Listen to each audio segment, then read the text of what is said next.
Hello everyone, कैसे हो आप लोग। आई होप आप सब अच्छे होंगे और आपकी पढ़ाई बहुत अच्छी चल रही होगी। तो आजकल हम सब लोग सिर्फ वेट ही कर रहे हैं, जैसे कि TRE 4 की नोटिफिकेशन का वेट, TRE 3 के रिजल्ट का वेट, सीटेट की एग्ज़ाम होने वाली है उसका वेट, और नेक्स्ट एस्टेट कब होगा बिहार वाला उसका वेट, सुपर टेट की एग्ज़ाम का वेट, KVS की वैकेंसी का वेट। मतलब समझ के चलिए हमारा सिर्फ इंतज़ार चल रहा है। लेकिन जो ये टाइम है ना, वेटिंग फेज, इसको वेस्ट नहीं करना है, क्योंकि नोटिफिकेशन आने के बाद अगर हम पढ़ाई करते हैं ना तो पूरी पढ़ाई नहीं हो पाती है। और आप तो जानते हैं कंपटीशन दिन ब दिन बढ़ता जा रहा है, क्योंकि एस्टेट वाले भी इंक्लूड हो गए TRE 4 में, सीटेट वाले भी इंक्लूड हो चुके हैं। और जैसे कि TRE 3 का रिजल्ट लेट हो रहा है, डिले हो रहा है, उम्मीद है कि जो दिसंबर में एग्ज़ाम होगा सीटेट वाले, वो बच्चे भी एग्ज़ाम दे के हमारे साथ जैन में वो एग्ज़ाम दे पाएंगे। मतलब TRE 4 में सोचिए कितना कंपटीशन बढ़ने वाला है।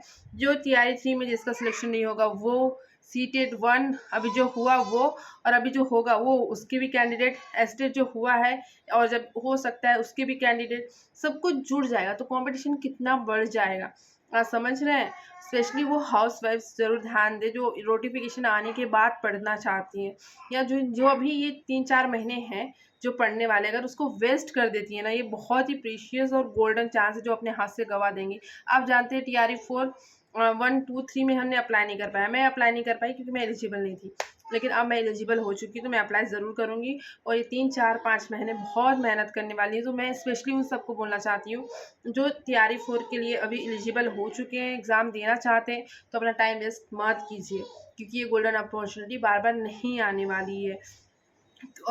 TRE 5 को बोलते हैं आने वाली है, आई तो आई, नहीं आई तो नहीं आई, इसको कोई कंफर्म नहीं है। लेकिन TRE 4 कंफर्म आएगा, क्योंकि इलेक्शन से विधानसभा के आप लोग सब जानते हैं, तो नोटिफिकेशन तो पक्का आएगा। इस ये TRE 4 का ये तो कंफर्म है, लेकिन TRE 5 का नहीं कंफर्म है। तो आप ऐसी उम्मीद में मत रहिए कि TRE 5 का नोटिफिकेशन आएगा, 4 में नहीं हुआ तो 5 में बैठ लेंगे।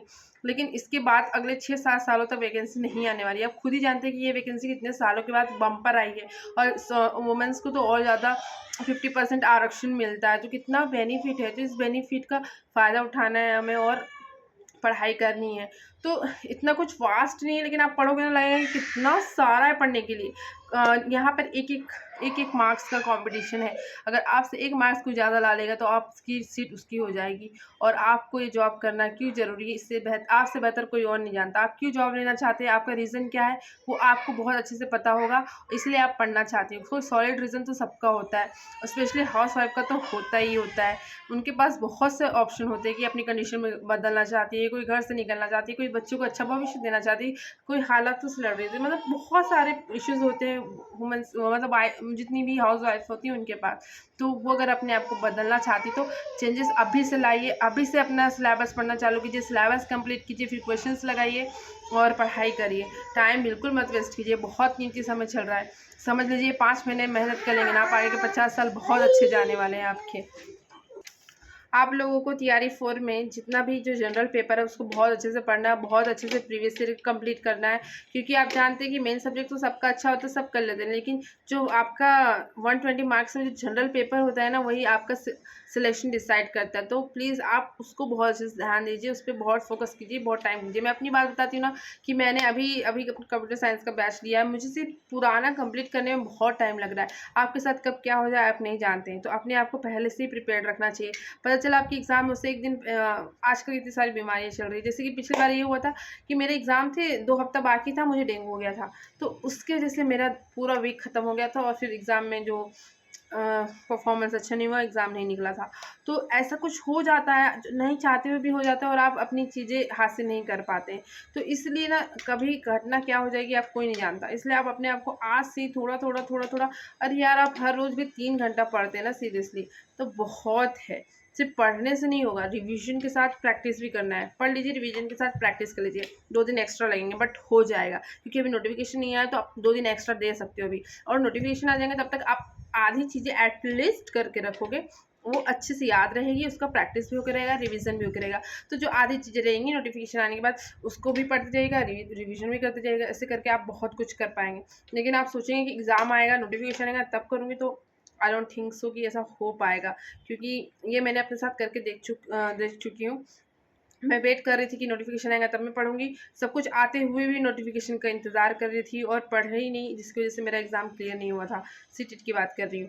और आता सब कुछ है, लेकिन पढ़ाई नहीं करना, नोटिफिकेशन के बाद पढ़ाई करना, एग्ज़ाम आने के 10 दिन पहले पढ़ाई करना और सोचना कि एग्ज़ाम निकल जाएगा। अब यूट्यूब पे बहुत सारी वीडियो हैं कि 7 दिन में सीटेट क्लियर कीजिए, 10 दिन में सीटेट क्लियर कीजिए, 10 दिन में ऐसा फलाना ठिकाना ट्रिक रहती है, बट ऐसा कुछ नहीं होता। अगर आप पढ़ाई करोगे, कंसेप्ट क्लियर रहेंगे, तभी कुछ हो पाएगा।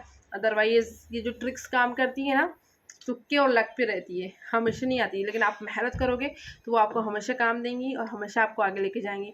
और ये टाइम बहुत कीमती है, इसको बर्बाद मत होने दीजिए।